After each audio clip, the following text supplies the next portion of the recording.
बिस्मिल्लाहिर्रहमानिर्रहीम अस्सलाम वालेकुम रहमतुल्लाह। नवाज शरीफ ने अपने टाउट सहाफ़ी के ज़रिए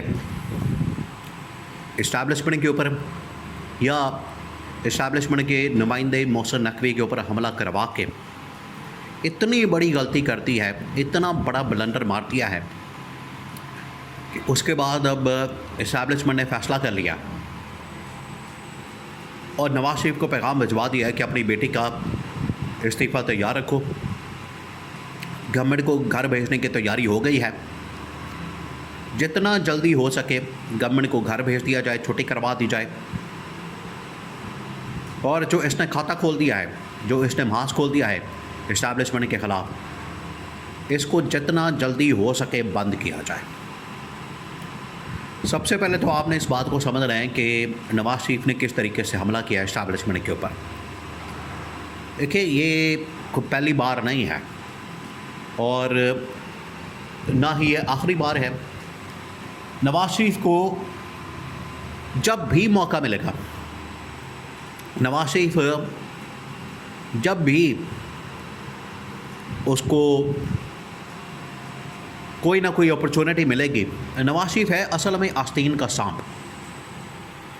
आप इसको पालते जाएंगे, ये आपको डसता जाएगा। और ये पहले दिन से हो रहा है। इसको जब भी पाला गया 85 से लेकर आज तक, अब तकरीबन कोई 40-45 साल 50 साल हो चुके हैं, तब से पाला जा रहा है। और जब भी नवाज शरीफ को मौका मिलता है, ये आगे से डंग मारता है, डसता है। और हमेशा इसने पाकिस्तान के फ़ौज के ऊपर हमला किया। 90 के अंदर, 97 के अंदर, 99 के अंदर, 2013 से 18 के अंदर, और अब एक बार फिर हुआ यह है कि नवाज शरीफ ने अपना जो टाउट सहाफ़ी है उसको मैदान में उतारा। अब आपको पता है, एक पूरी बैकग्राउंड है नवाज शरीफ के ख़िलाफ़। इनकी कारकर्दगी, मरियम नवाज़ की, शहबाज शरीफ की, नवाज शरीफ की कारकर्दगी पल्ले है कोई नहीं। परफॉर्मेंस बिल्कुल सिफर है। और आनिया जानिया मुलाकातें और 1300 करोड़ के जहाज़, उनके अंदर आना जाना, इसका फ़ायदा क्या होता है आवाम को? आवाम को तो कोई फ़ायदा नहीं होता। आवाम को तो इसका कोई बेनिफिट नहीं होता। आवाम बेचारी उधर की उधर ही। आवाम बेचारी उन्हीं मसाइल के अंदर घिरी हुई, लॉकडाउन, लोड शेडिंग, बिजली के बिल, गैस के बिल, पेट्रोल की कीमतें, तमाम चीज़ें, तालीम और सेहत के मसाइल, और ये अपना ऊपर लूटमार का सिलसिला। अब इस्लामाबाद के अंदर कॉन्स्टिट्यूशन 1 के अंदर बड़ी अहम तरीन एक बिल्डिंग है, जहाँ पर अमीर लोगों के अपार्टमेंट्स, फ्लैट्स, उनके शॉपिंग मॉल्स, उनकी प्रॉपर्टियाँ वहाँ पर मौजूद हैं।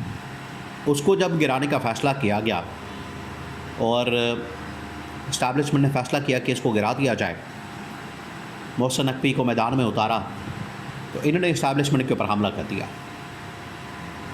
और इस्टेब्लिशमेंट के ऊपर जो हमला किया गया है वो अपने टाउट सहाफ़ी के ज़रिए से, अबसार आलम के ज़रिए से इन्होंने हमला किया।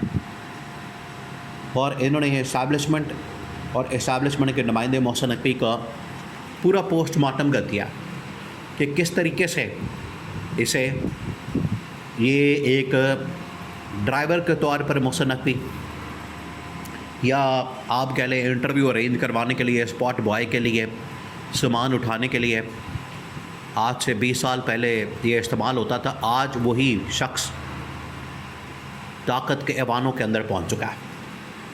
ये थी वो हकीकत, ये था वो मामला जिसकी वजह से मोहसिन नकवी के ऊपर हमला किया गया। और अबसार आलम ने ये जो हमला किया, ये असल में पीछे नवाज शरीफ ने इसको गो हेड दिया, ग्रीन सिग्नल दिया, इसको ये सारी इन्फॉर्मेशन दी है और इसको ये टास्क दिया, मिशन दिया कि तुम पढ़ जाओ। वो पढ़ गया। अब इस्टेब्लिशमेंट को पता है, गवर्नमेंट को पता है टॉप मिलिट्री कमान को पता है। उन्होंने पहले भी शरीफ ख़ानदान को, नवाज शरीफ को, शहबाज शरीफ को यह पैगाम भेजा, इनको बताया कि आपकी परफॉर्मेंस ना होने के बराबर है, बिल्कुल ज़ीरो है, आप इसके ऊपर काम करें, वरना ये जो आपका फेलियर है इसका खमियाजा जो हमें भुगतना पड़ता है, तो उससे पहले हम आपको घर भेज दें। उल्टा परफॉर्मेंस बेहतर करने के बजाय इन्होंने इस्टेब्लिशमेंट के ऊपर हमला कर दिया, और ये जो हमला किया गया है उसकी वजह से इस्टेब्लिशमेंट को बड़ा गुस्सा है। उन्होंने फिर नवाज शरीफ को पैगाम भेज दिया, और नवाज शरीफ आपको पता है कि असल में जो दो हुकूमतें हैं, वफाक के अंदर और एक पंजाब के अंदर, वफाक के अंदर जो इनकी गवर्नमेंट है नवाज शरीफ की, शहबाज शरीफ की, और पंजाब के अंदर जो गवर्नमेंट है ये ज़मानत के तौर पर है कि जब तक ये गवर्नमेंट्स होंगी, जब तक ये हुकूमतें होंगी, नवाज शरीफ के ख़िलाफ़ कोई केसेस नहीं बनाए जाएंगे, उनके ख़िलाफ़ कोई मुकदमा नहीं किया जाएगा, पिछले जो मुकदमात हैं उनके ऊपर NRO दे दिया जाएगा, और मज़ीद इनको लूट मार की इजाज़त दे दी जाएगी। ये है पीछे कहानी, ये है पीछे मामला। अब क्योंकि नवाज शरीफ ने बहुत बड़ा ब्लंडर मार दिया, इसने मिस कैलकुलेशन कर दी है, और इसे अंदाज़ा ही नहीं, इसे आइडिया ही नहीं कि ये मिस कैलकुलेशन इसके अपने गले पड़ने जा रही है, और इसकी वजह से जो इसका हशर होने जा रहा है, जो इसका हाल होने जा रहा है, वो अब सारी दुनिया देखेगी। और जब जब भी इसने इस्टेब्लिशमेंट से पंगा लिया, जब जब भी इसने इस्टेब्लिशमेंट के ऊपर हमला किया, इसको आखिरकार खमियाजा भुगतना पड़ा, और इसे बाद में गवर्नमेंट से हाथ धोना पड़ा। तो अब नवाज शरीफ डायरेक्ट तो गवर्नमेंट के अंदर मौजूद नहीं, ना वो किसी पोजीशन के ऊपर मौजूद है, एक उसके पास MNA की सीट है, वो भी डामाडोल है, किसी वक्त भी फारग की जा सकती है। तो आखिरकार इसकी सियासत का जो अंजाम होगा वो बड़ा ही बदतरीन होगा। लेकिन जो पंजाब गवर्नमेंट जिसमें इसकी जान है, जो मरीम नवाज़ के पास मौजूद है, वहाँ से निकालने का फ़ैसला कर लिया गया, और कहा गया कि अपना इस्तीफ़ा तैयार रखें। इस्तीफ़ा अपना गवर्नमेंट को घर भेजने की तैयारी हो गई है, और जैसे ही ये फ़ाइनल होगा उसके बाद मरीम नवाज़ की गवर्नमेंट को सबसे पहले टारगेट किया जाएगा। ये बिल्कुल वाज़ेह हो गया, फ़ैसला हो गया।